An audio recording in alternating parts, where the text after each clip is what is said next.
which is how does that particular worldview support and underlie and form the basis for the whole of creation stage in particular, or the generation stage of Vajrayana in Socrates thought, which again actually is all in ACI course 1. I mean, that very issue arises in ACI course 1 too. How is it that these three principal paths prepare one for a proper and accurate practice of the higher teachings? But I called it sacred illusion for the very particular reason that I was so aware in the general understanding of Buddhism. This is a very special kind of group in terms of studying Buddhism, but still in the general culture, the notion of illusion in Buddhism, I think, gets a pretty bad rap. That a lot of people think of illusion meaning things don't matter at some level, or illusory being, well, we're not really engaged in the world because we don't really think the world is there, or other such mistakes. And I, for so many years in my study of Asian religion, both Hinduism and Buddhism, had been aware of the negativity associated with the word illusion. And yet, in the teachings that have meant the most to me and the teachings that I've tried to follow in my life, I've always seen illusion as this place of beauty, of transcendence, of creativity. Illusion in the sense of rainbows, not illusion in the sense of, oh, it faked you out, it was a problem, it doesn't matter, you know? So, and then of course, in the Vajrayana, in the higher teachings of Buddhism, the word illusion becomes the most sacred word of all, because the what might be known as the rainbow body, or the body of light of Sambhogakaya Buddha, the Buddha in their glorified form, is said to be the illusory body. And so that word takes on the connotations of the final evolution of what appearances could be. So I'm sure you're familiar with the term deceptive reality, the world of appearances, and I'm going to get into that in great detail. But if deceptive reality is one term for the world as it appears, as opposed to the absence of that world, as opposed to emptiness, then the highest evolution of deceptive reality is the illusory body of a Buddha. And so there's got to be something about this word illusion that makes room for such exalted status. And so if we associated illusion just with a negative connotation, we'd never get there. And so I think it matters both from an authentic presentation of the sutra teachings of Buddhism, but especially from the point of view of the Vajrayana presentation, why illusion almost needs to be redeemed. Likewise, the whole notion of deceptive reality, it felt to me, because I've read so many different things and different translations of that term, from a scholarly point of view, it seemed, wow, this is an idea that really still has a lot of different perspectives on it. And I value Jetsokappa's presentation so much, and that's the presentation that again informs everything that Geshe Michael has taught, that I wanted to spend a lot of time on that. So the deeper thread in my dissertation ends up being, as I say in the subtitle, on purity and creation in Jetsokappa's philosophy of Tantra. Because I was looking for not the notion of the first thing seen by an Arya, which is the truth of suffering, the reality of suffering, but the last thing seen by an Arya, which is the path to the end of the suffering.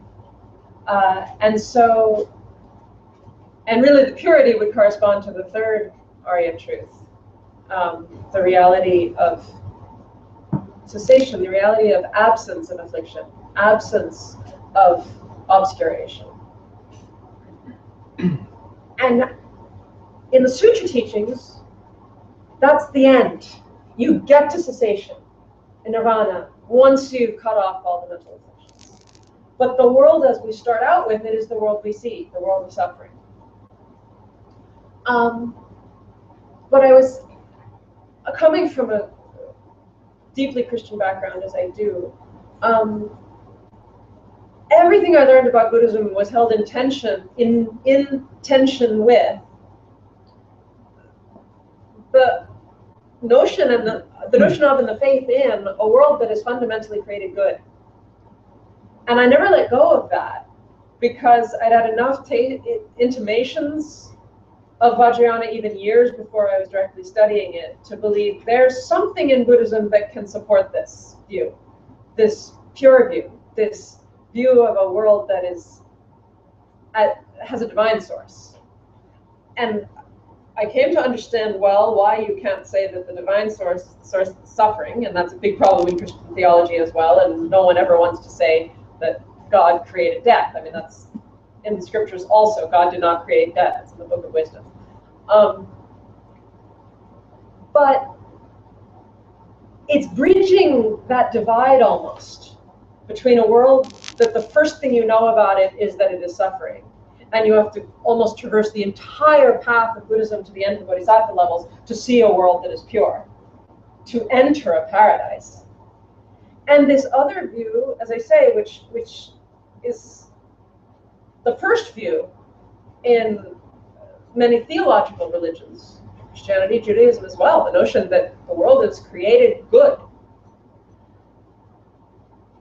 And then that awareness that in Vajrayana, you get some kind of flip going on, where purity becomes the basis again. But it's not often clear how you make that bridge from a world that is suffering to a world that is pure. But by believing it's pure, you're going to overcome the suffering, but you're not really sure it's pure yet. You get what I'm saying. There are some problems that arise there, I think, for anyone practicing the Buddhist path, no matter how well educated they are. And I think for many of us being exposed to or coming from Judeo-Christian backgrounds, there will be this other tension of, yeah, but I do believe there's goodness at the root of things. And so it mattered a lot to me to try to understand Vajrayana. I'm sure do you all know that word? So Vajrayana means the way of the Vajra, the way of the diamond, and it's another word for Tantra. I won't go into all the etymologies there, but the higher or the secret or the esoteric teachings of Buddhism. That this Vajrayana view could somehow be more in keeping with the theistic religions of the world, yet with all the specificities of Buddhist teachings on emptiness. So saying all that, I think I'm coming back to why the two key words in my subtitle are purity and creation. Because these are not often words we think we immediately associated with Buddhist teachings. We think about suffering and the end of suffering, maybe, or karma and mental afflictions, but we don't say purity and creation. But in order to understand purity and creation in Buddhism, I think we need to understand karma and the mental afflictions really well. And so there's a reason, I think, for this two-way arrow. I'm using my arms a lot, but I hope you get the point, that I'm saying we come from the suffering side, and by gradually using the antidotes to put an end to suffering, can come to a place of purity. But Vajrayana basically posits that purity and says you get to that purity faster if you know that it's already present. But we need to understand emptiness and karma, and how karma and affliction works really, really well in order for that Vajrayana presentation to make sense. Otherwise, it can become a practice of sheer imagination that no matter how much faith we have, we won't really believe. And I think that can happen in a very traditional Tibetan context every bit as much as a Western. I mean, the sociological issues there are vast. I'm not going to get into it. But I will say that and I actually had far more hours of direct teachings in Vajrayana while I was in the monasteries in India than I did on this particular book, the Mugombar Upsell. The tenor of those teachings and the master, Geshe Kirugno-san, with whom I studied, he emphasized over and over how all-pervasive our ordinary view is, or our seeing things as just normal, with all the heaviness and frustration and I'll avoid crude words here, but you know what they could be, that is associated with our everyday existence. And the whole point of Vajrayana is to try to overcome that and to overcome the habits of that.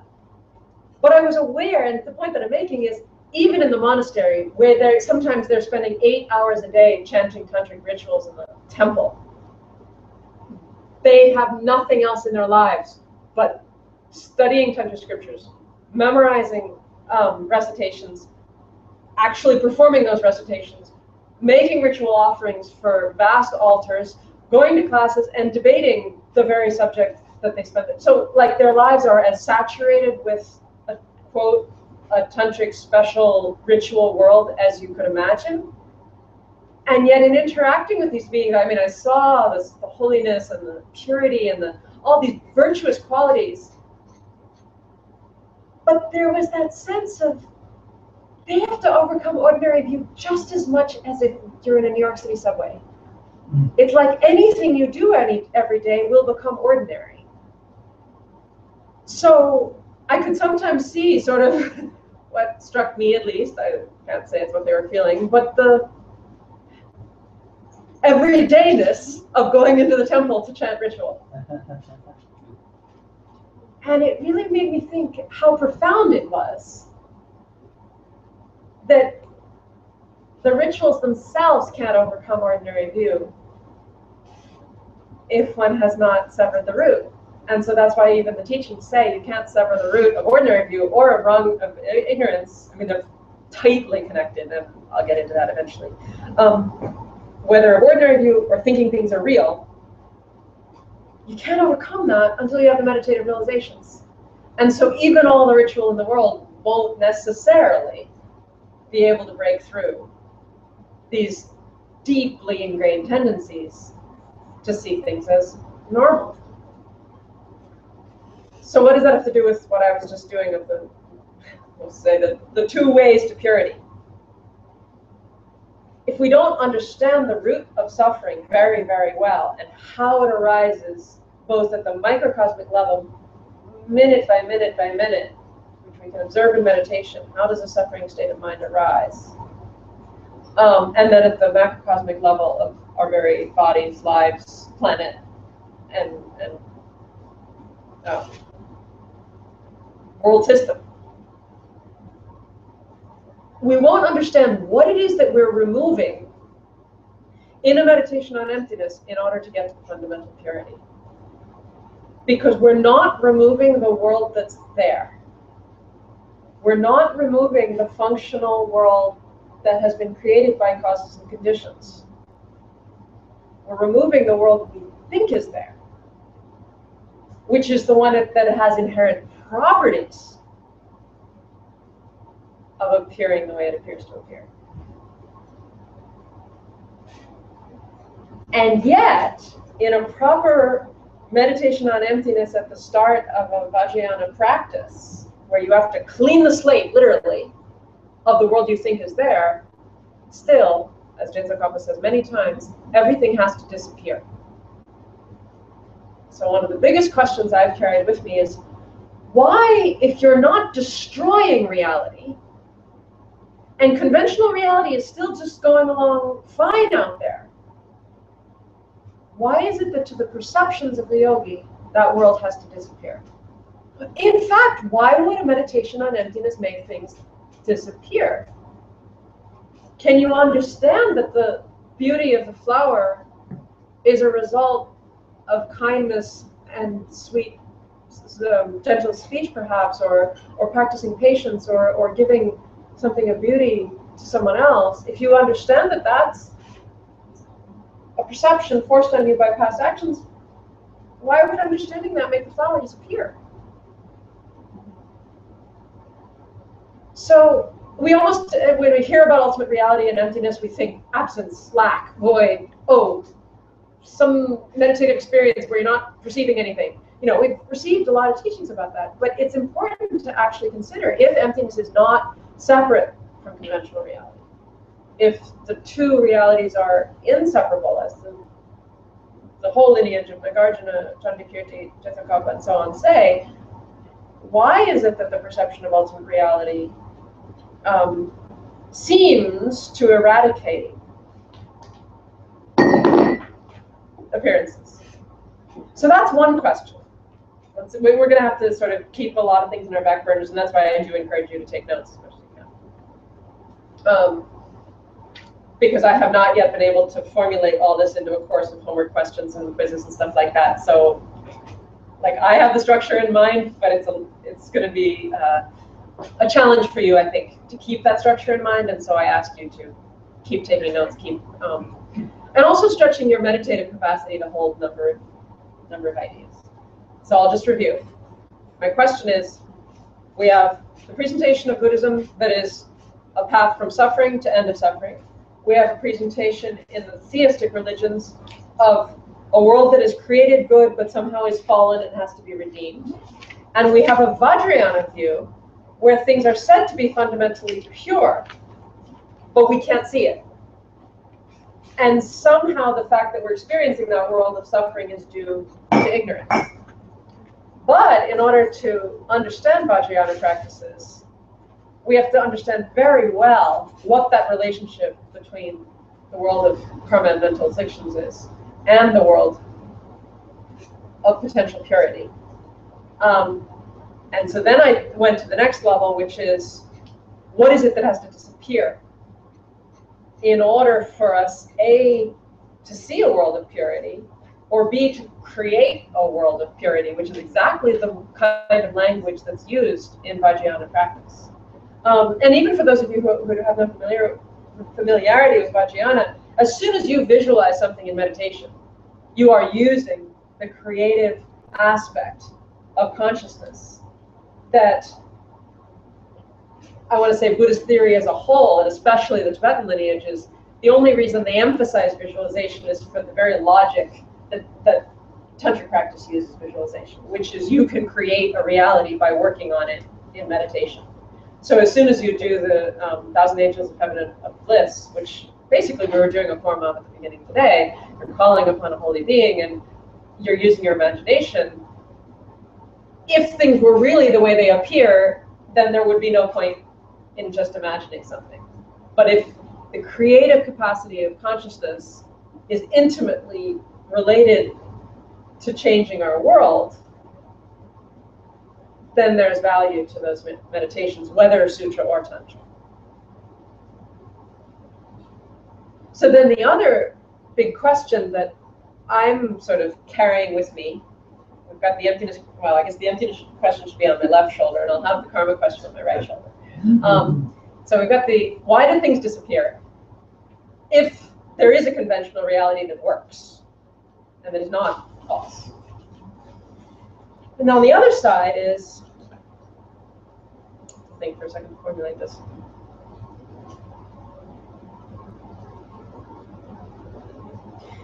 What does it mean for the world to be created from mind?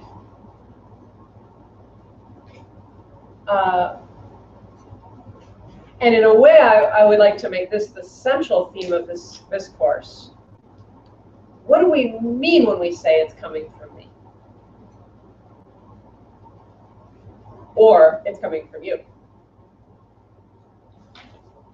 Which is a much more dangerous statement, by the way, if you've ever noticed in a conversation.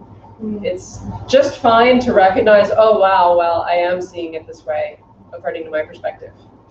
But to accuse someone else of having their reality come from them is not a good idea. Just thought I'd say that.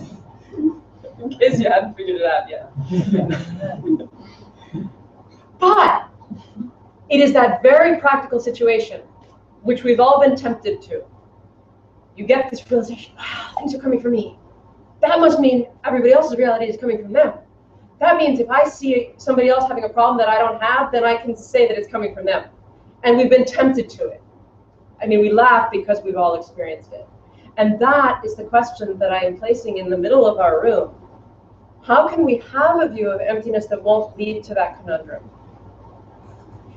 And how do we have a view of emptiness that also won't lead to the conundrum of you're not really having that problem because it's my karma that's making you have that problem, so I've got to fix my karma. And maybe I don't really need to deal with you at all because I've got to go fix my karma so that I won't see you having this problem in my world. And I'm not making fun of anything, because there's a profound teaching there, because we can help other people through the things we do, even not directly related to those people. I totally believe that. But it's so easy to sort of get compartmentalized in our thinking, and thus lose the subtlety, and almost then reify or make new self-existent things, like a world coming from me being a self-existent thing. And frankly, I think that in their own way, the teaching on the 4 schools of ancient India show us that progression. They can show us the pitfalls of when we make one side or the other side of a teaching too concrete or too real.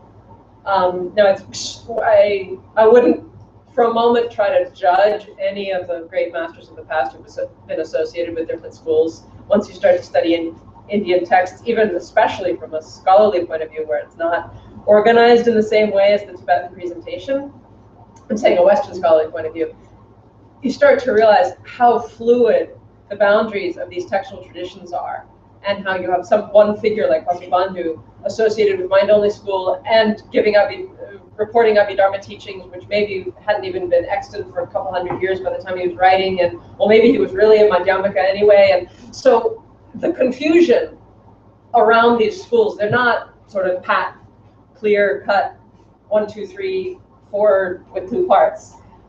The Tibetans present it that way, and there's a great pedagogical value in presenting it that way. But I sort of also want to give that caveat of, if I speak about the mind-only school, I'm talking about a view as reported by Chandrakirti, whom we'll talk a lot about. I'm not talking about any particular person. I may at times speak about Master Asanga, but there's great doubt as to whether Master Asanga actually espoused the difficult aspects or the problematic aspects of mind-only view that Chandrakirti accused the mind-only school of having. So that's another aside. But the point that I was making is that those 4 schools do represent different mistakes we tend to make. And that's why, as a pedagogical tool, it's so useful to be able to speak about the Abhidharma, which holds the atomistic kind of view of individual particles, individual moments of mind. And then you have the Sauchantika, where you start to get all the insight into the difference between conceptuality and the real thing that's out there, and what's the difference between what we're projecting and what's really there. And then you get the mind-only school that says, well, actually, you can't find what's really there, so it's all coming from your mind. And then you get the Madhyamaka. Well, the irony is that Madhyamaka is older than mind-only, at least the presentation. Nagarjuna came centuries before the mind-only school presentation. But again, pedagogically, the Madhyamaka can come as the critique of a one-sided mind-only view that wants to make mind the self-existent thing, the thing that has its own inherent characteristics. But the really important point that's sitting on my right shoulder over here about what does it mean to say things are coming from us or coming from mind is that that's a view that the middle way school and indeed the consequence presentation of the middle way school still holds. Jetsokapa quotes Chandrakirti as saying, all things come from mind. The Buddha said all 3 realms are nothing but mind only. And so for those of you, I'll just, again, a quick show of hands, how many of you have studied or completed course 15? Oh, fantastic, great. Then we can go really deep on this. because this is, sorry. No, but that's great, because what I ended up spending a huge amount of time translating is the whole section of the Umagova Rabsal, the illumination of the true thought. Get this right.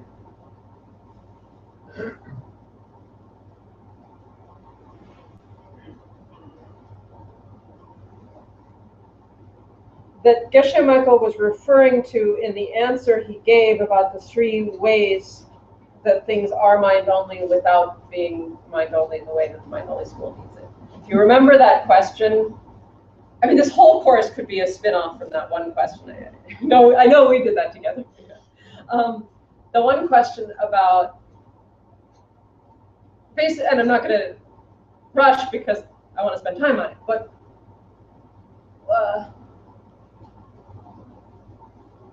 what is the way in which things can be mind-only? Or what did the Buddha really mean by saying things are mind-only? That doesn't bring in all these other problems that the supposed mind-only school introduces. I'll find for you which class it is. I know it's the last question on the homework, but it's probably class 7 or 8 of ACI 15. And that the answer that Geshe Michael gave was not actually from that book. It was not from the Essence of Eloquence on Dividing Definitive and Literal. It was from the Illumination of the True Thought of the Middle Way. So we will dive in to the actual passages and context and entire argument that Jetsokapa, commenting on Chandrakirti, who was enacting a debate with imaginary mind-only school opponents, was doing, by which that teaching came through. And we'll look at the exact quotation from the sutra as well, and where the Buddha was saying it. And so, to me, it becomes extremely important to have this question of what does it mean for things to be created from mind? And we get a deeper and deeper sense of the creative capacity of mind, without thinking that the whole world is either nothing but mental stuff, nothing but mental consciousness, and therefore you have to refute a world of outer matter, which the Middle Way School definitely does not want to do, or cutting out other people so that everything is mere appearances to consciousness, and therefore I'm in my own world, and the karma that I plant will manipulate other people's reality in a way that sort of irks us and feels uncomfortable. It feels uncomfortable, that's like the red lights of I gotta work, I gotta go deeper in this. And that's what we have the scriptures for. Wow, people have spent 2,500 years analyzing these points. We can go deeper in this.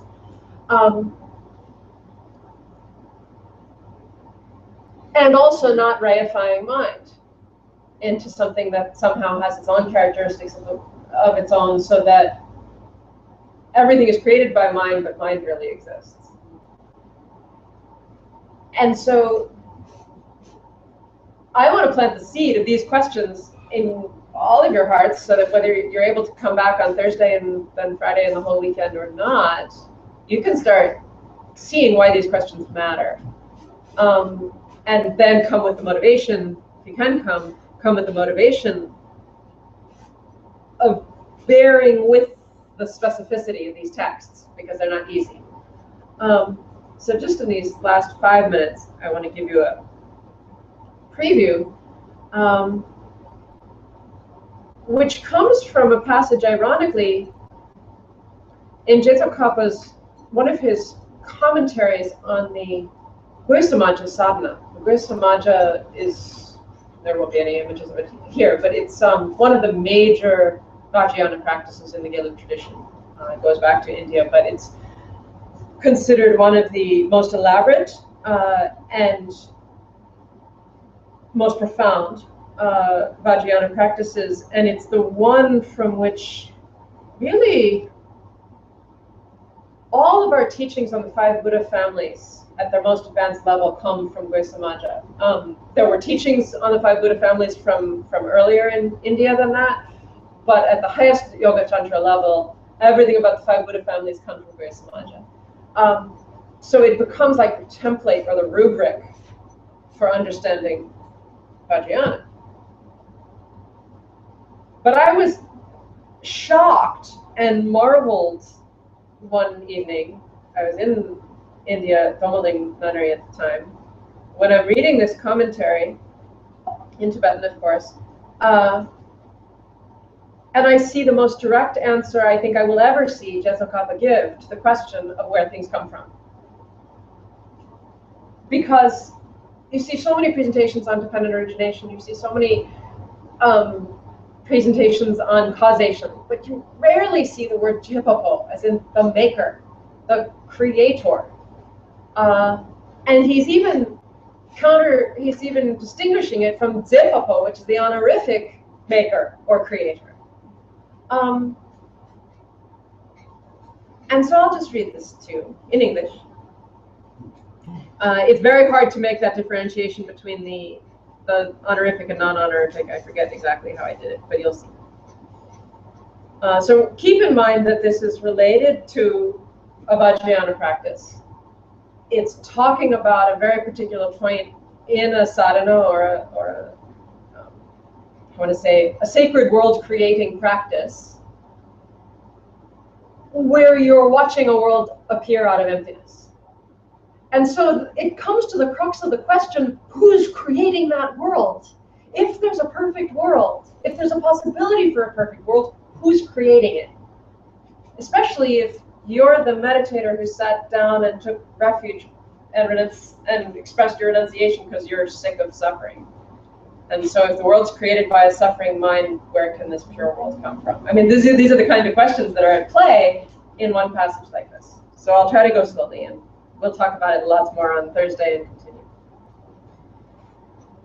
As for who it is that sends forth realms of living beings, it is something that is both consciousness and also a lord. For it is that which creates the mind of all beings with a mind, that is, sentient beings. That is, impure living beings.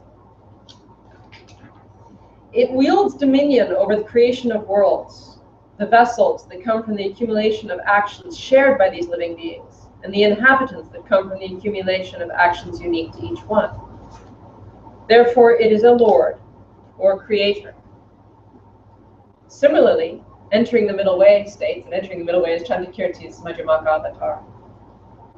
Since the victorious one did not see the person and so on, those things claimed by those outside the fold according to their respective scriptures, to be any of them a creator, he said the mind alone is maker of the worlds. It also states, by mind itself are the worlds of living beings arranged, and by mind itself are the immense variety of worlds that are the vessels set forth.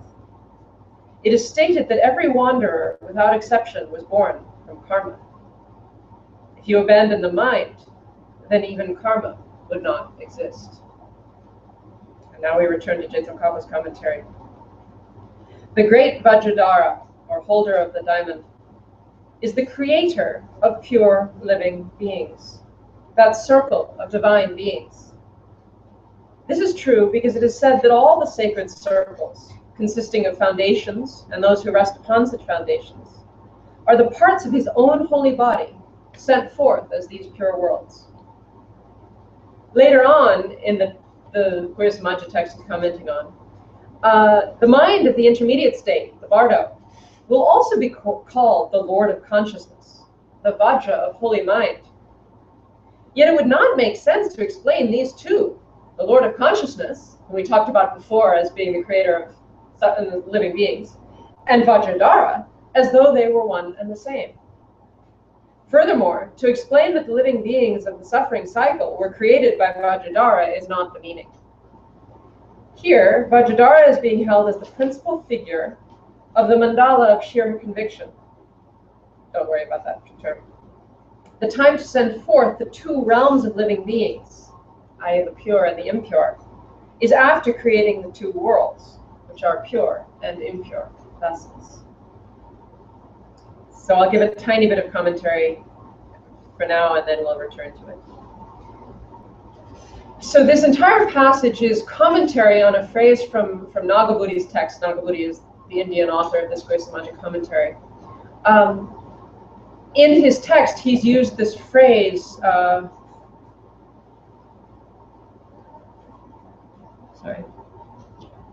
Namprashe Vedako, which literally means the Lord of Consciousness, or the owner of, Dapo can be the owner, or the Lord, or master. But it's very often used in precisely the double connotation of lord, as in lord of a manor, an owner of a large estate of land.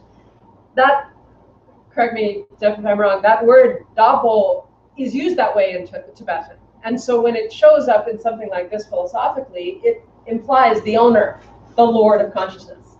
And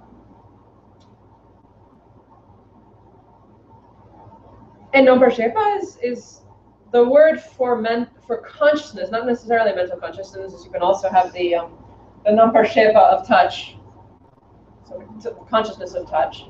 But it's a word that Vijnana means knowing by means of an aspect, by means of a Nampa. And we'll talk more about Nampa, but it's like the sheen that something has through which you see it.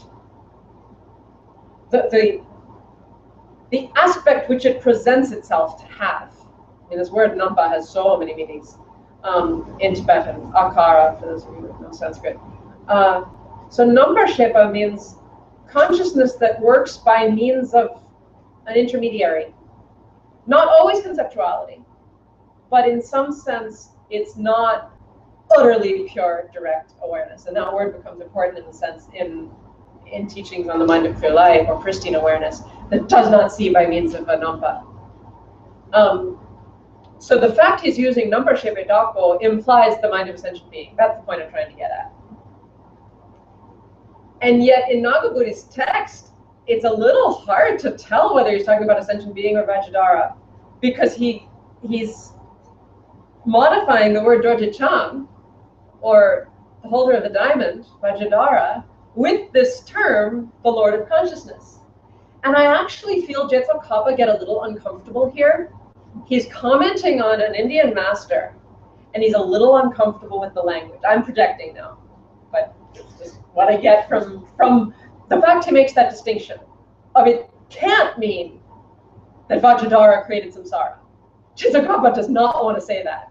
And yet there's something in the language, I don't know the Sanskrit, but at least as it was translated into Tibetan back in probably the 10th or 11th century, there's something about the language of Nagabuddhi's text that looks like he's equating Vajradhara with creator of all worlds. And you can tell Jetsokapa wants to make some distinctions here. And so notice the reason I set up this whole visual field of Buddhism from suffering first, theistic religions from goodness first, but jhana somewhere in the middle that's going to be able to speak to both worlds.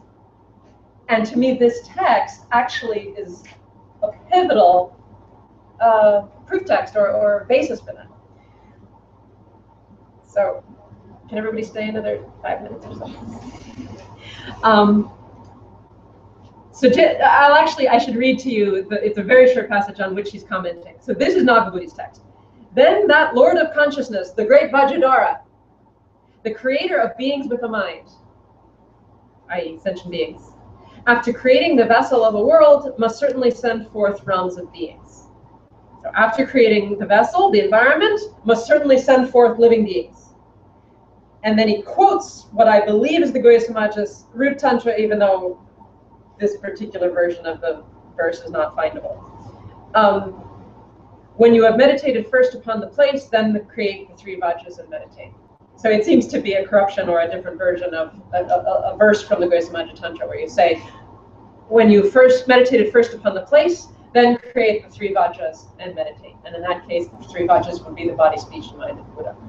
So the whole thing's a commentary on that verse. Nagabuddhi, an Indian master, sounds like he's saying the Lord of Consciousness, Vajradhara, creator of sentient beings, this is the word, Simtin, those beings of the mind, after creating the vessel, the environment must certainly send forth realms of living beings, because it's stated.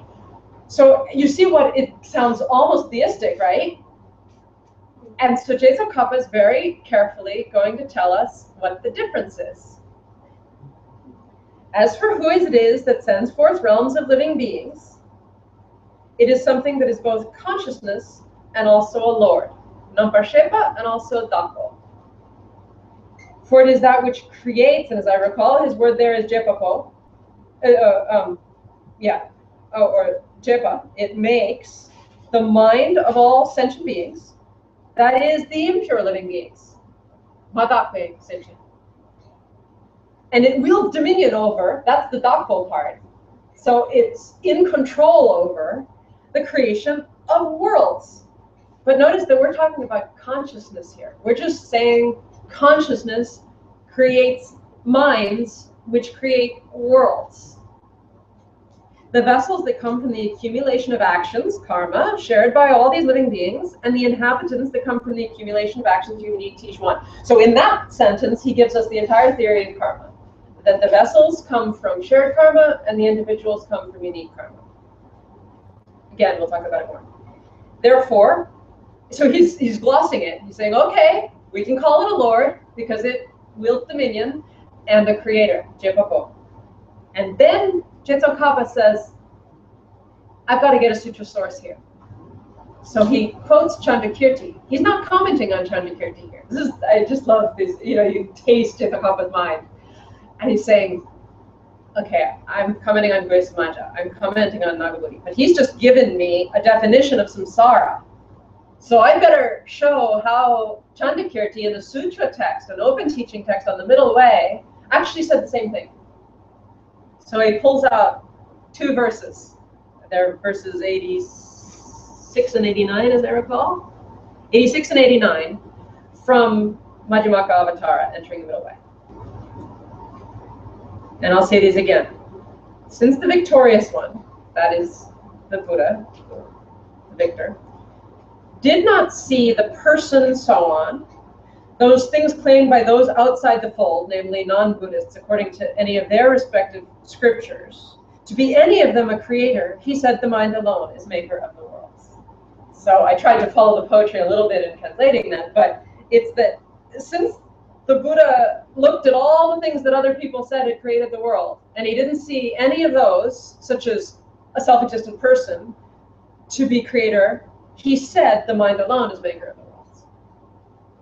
And then 3 verses later in the same Majjhimaka Avatara, Chandakirti says explicitly, and this verse brings tears to my eyes every time I look at it, by mind itself are the worlds of living beings arranged, and by mind itself are the immense variety of worlds that are the vessels set forth. It is stated that every wanderer without exception was born from karma. If you abandon the mind, then even karma would not exist. And the profundity in that, because you get the whole path in that verse. If you understand everything, and talk about my search for explicit presentations of everything coming from karma, that's about as explicit as you can get. It stated that every wanderer, without exception, was born from karma. But if you abandoned mind, then even karma couldn't exist. Is he saying that the mind doesn't come from karma? No. He's not saying that, and Jetsokaba will prove that beyond a shadow of a doubt, that mind depends on karma. But it's that somehow if you can stop the flow of ordinary mind, ignorant mind, karma can't ripen. That's the short gloss on that verse. But now Jetsokaba, having set that as his basis of, all right, this is samsara, folks. That's where samsara comes from. Now he's going to make the distinction. And he switches to the honorific in the Tibetan. The great Vajradhara, keeper of the diamond, which is the tantric form of the Buddha, in case anyone doesn't know that. So the Vajradhara is the name for the Buddha in the Goisamaja Tantra in particular, and in all tantras in general. The great Vajradhara is the creator of pure living beings. So he will say he's the creator, but he's the creator of pure living beings, namely the deities and the bodhisattvas and the dakinis of the mandala. That circle of divine beings, which is a word for mandala. This is true, gives a good logical argument here, because it is said that all the sacred circles, Kilkor, that's some variation on the word Kilkor, probably Korwa, which means mandala, consisting of foundations and those that rest upon foundations is a very technical term for the sacred world, with its basis and those who rest there, are the parts of his own holy body, set forth these pure worlds. And this is an idea, again, unique to Grismaja, but then extending to other tantras, that when Vajradhara emanates his pure world, it's not just he, because there are male and female divine beings there. And it's explicitly stated over and over, and it's part of the meditation, that these are all different aspects of a single mind. Yuji, it's a single mind stream, a single holy mind stream. So you can have, it's like the explicit place where you can have a single mind emanating different beings who can be withdrawn and emanated, and withdrawn and emanated. And that works within the Grisamaja Mandala, but we have to be really careful about that when talking about samsara. And so that's, again, one of these questions to hold in the air of, why can there be multiple beings associated with a single mind stream with highly realized beings and enlightened beings? And why in the ordinary karmic streams we tend to only have one life at a time? I mean, I think we only have one life at a time.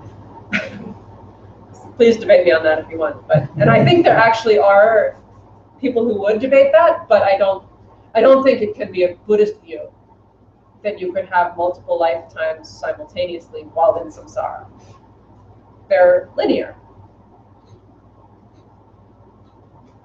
So again, there's something really different about these two kinds of mind, the pure mind of Vajradhara and the mind that is the Lord of consciousness who created the impure worlds. But Nagabuddha had just put them in opposition to each other, which is a grammatical term for they mean the same thing. If there's no grammatical particle between them, you just say one and you say the other, and they're equivalent. So I'll just finish with Jetsongkhapa's issue.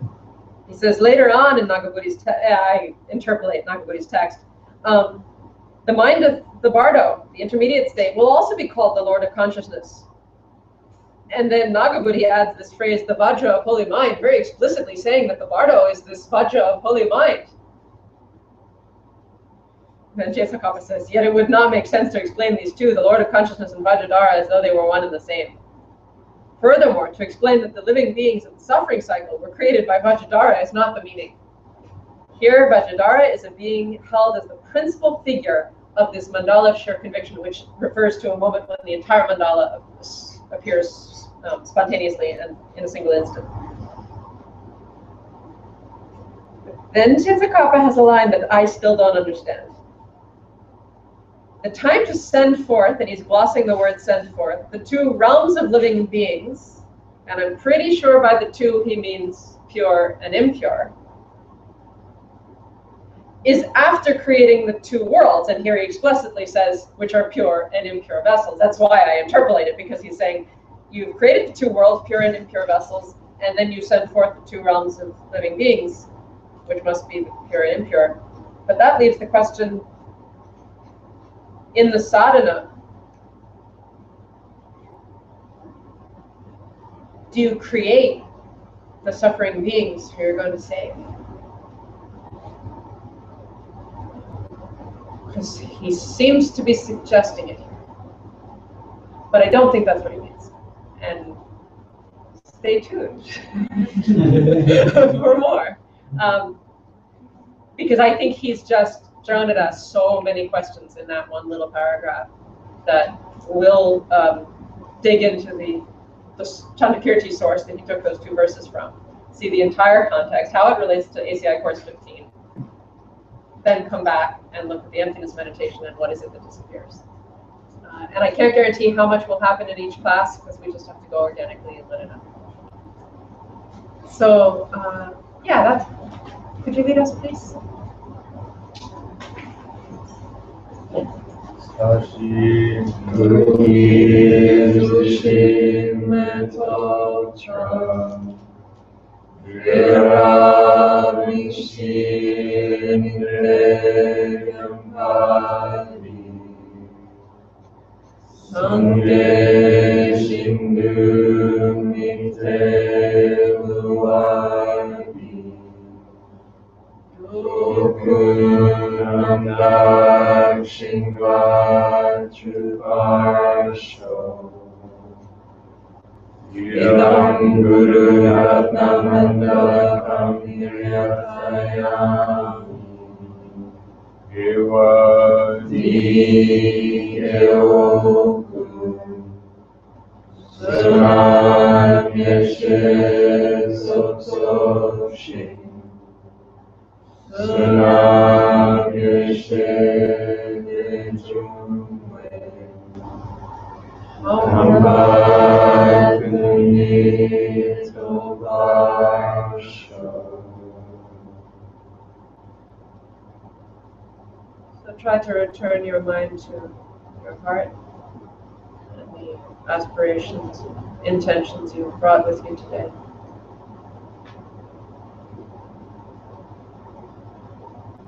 And then see the energy that thinking about these things has raised within you. This goodness, this longing for clarity, maybe glimpses of clarity. And place it in the hands or the lap, if you will, of the holy being who's guiding you. And trust that that being knows perfectly how to dedicate this good karma.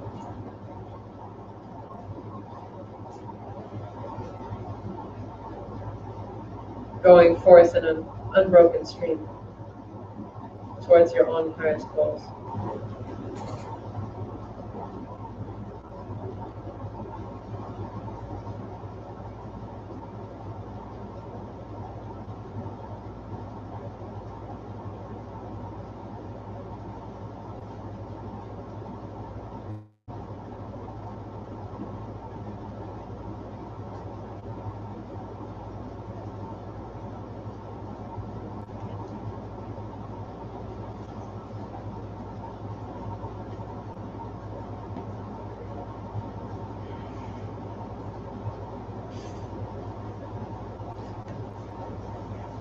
Thank you.